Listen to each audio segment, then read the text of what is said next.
La Genèse, chapitre 2.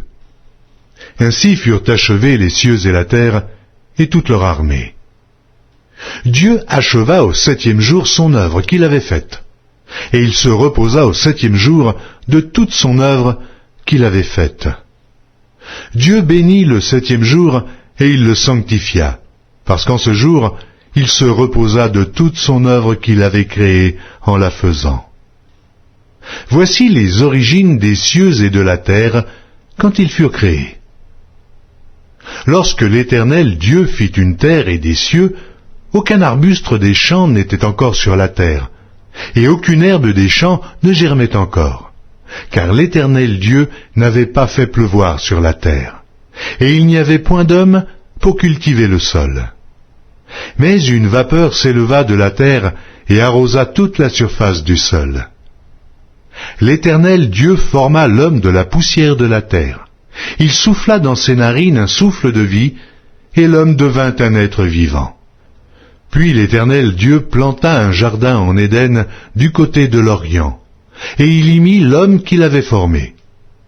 L'Éternel Dieu fit pousser du sol des arbres de toute espèce, agréables à voir et bons à manger, et l'arbre de la vie au milieu du jardin, et l'arbre de la connaissance du bien et du mal. Un fleuve sortait d'Éden pour arroser le jardin, et de là, il se divisait en 4 bras. Le nom du premier est Pishon. C'est celui qui entoure tout le pays de Havila où se trouve l'or. L'or de ce pays est pur. On y trouve aussi le bdolium et la pierre d'onyx. Le nom du second fleuve est Gihon. C'est celui qui entoure tout le pays de Cush. Le nom du troisième est Hiddekel. C'est celui qui coule à l'orient de la Syrie.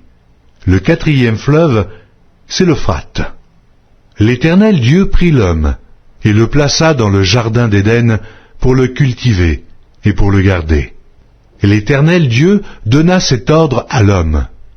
Tu pourras manger de tous les arbres du jardin, mais tu ne mangeras pas de l'arbre de la connaissance du bien et du mal, car le jour où tu en mangeras, tu mourras. L'Éternel Dieu dit, il n'est pas bon que l'homme soit seul. Je lui ferai